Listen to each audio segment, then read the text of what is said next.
नमस्कार दोस्तों, मेरे यूट्यूब चैनल में आपका स्वागत है। व्रत कब से शुरू करें? हमें कितने व्रत करने चाहिए? व्रत में हम क्या खाएं? हम पूजा कब करें? पूजा में हमें क्या-क्या सामग्री चाहिए? और ये व्रत करने के बाद हम उद्यापन कैसे करें? उद्यापन ये व्रत हमें सूतक में करना चाहिए या नहीं करना चाहिए? तो मैं आपको बताऊंगी कि ये व्रत शुक्रवार के दिन करना चाहिए। माता वैभव लक्ष्मी जी की इस दिन पूजा होती है और ये व्रत हम हमारी किसी भी मनोकामना के लिए ये व्रत हम कर सकते हैं। ये व्रत चाहे पुरुष हो, महिला, लड़की, लड़का, जो चाहे ये व्रत कर सकते हैं। तो ये व्रत हमें 11, 21, 51, 101 की संख्या में हम रख सकते हैं और व्रत जितना जल्दी हो सके हमें व्रत करके इसका उद्यापन करना चाहिए। व्रत करते समय हमें संकल्प भी लेना चाहिए और संकल्प हमें हाथ में एक फूल लेके संकल्प लेना चाहिए और जो भी हमारी मनोकामना होती है वो हमें मन में रख कर संकल्प लेना चाहिए कि वो हमारी जल्द से जल्द पूरी हो। तो इस व्रत में हमें माता रानी का खीर का भोग लगता है।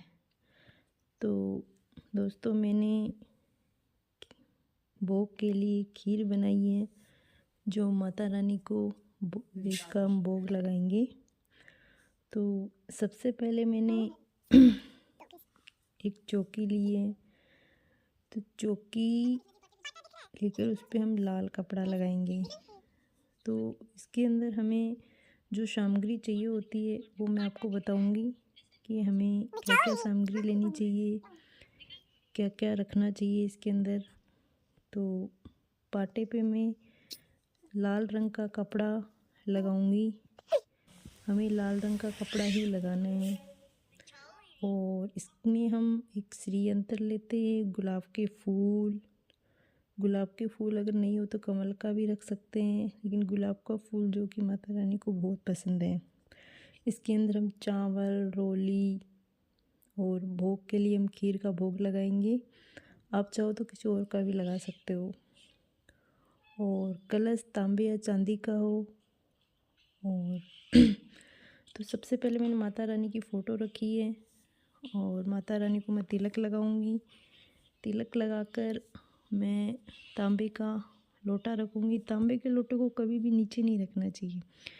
तो हम चावल की ढेरी लगाकर उस पर तांबे का लोटा रखेंगे और तांबे के लोटे पर फिर मैंने मोली को बांधा है और उस पर स्वास्तिक लगाया है। तांबे के लोटे पर एक कटोरी रखेंगे। उस कटोरी में सोने का कोई भी एक चीज़ रखेंगे। फिर हम उस सोने की चीज़ को भी तिलक लगाएंगे और माता रानी को फूल अर्पित करेंगे, गुलाब का फूल चढ़ाएंगे और एक दीपक जो हम घी से दीपक जलाएंगे।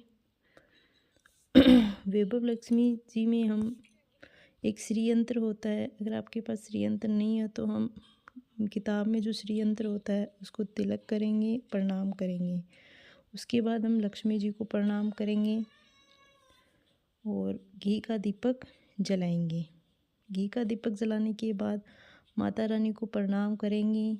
माता रानी को प्रणाम करने के बाद इसमें हमारी जो वैभव लक्ष्मी जी की जो किताब है उस किताब में माता रानी जैसे ऐश्वर्य लक्ष्मी, विजय लक्ष्मी, धान्य लक्ष्मी, संतान लक्ष्मी, उन सभी को हम प्रणाम करेंगे और माता रानी से संकल्प लेंगे कि हे माता रानी, जो भी हमारी इच्छा है वो हमारी जल्द से जल्द हमारी इच्छा को पूर्ण करें। इस पाठ के बाद श्री यंत्र लक्ष्मी जी का श्लोक पढ़ेंगे। फिर हम वैभव लक्ष्मी जी की कथा करेंगे। कथा के बाद लक्ष्मी जी की आरती करेंगे और आरती में हम घंटी नहीं बजाते हैं। इसमें हम ताली बजानी है और फिर माता रानी को भोग लगाएं करनी चाहिए। अब लक्ष्मी स्वतन का जो श्लोक हमें ज़रूर पढ़ना चाहिए।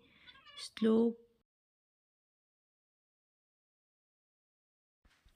तो कथा होने के बाद माता रानी को खीर का भोग लगाएंगे। इस प्रकार से वैभव लक्ष्मी जी की पूजा हमें करनी है।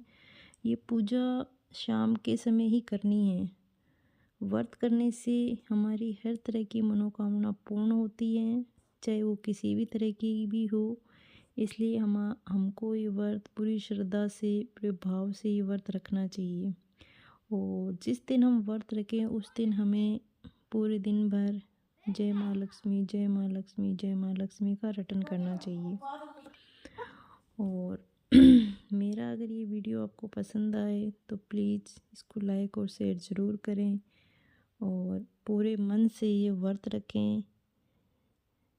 जिस प्रकार से मेरी मनोकामनाएं पूर्ण होती हैं, उसी प्रकार से आपकी भी मनोकामना ज़रूर पूर्ण होगी। ज़रूर ये व्रत रखें और ज़रूर लक्ष्मी जी की श्रद्धा रखें।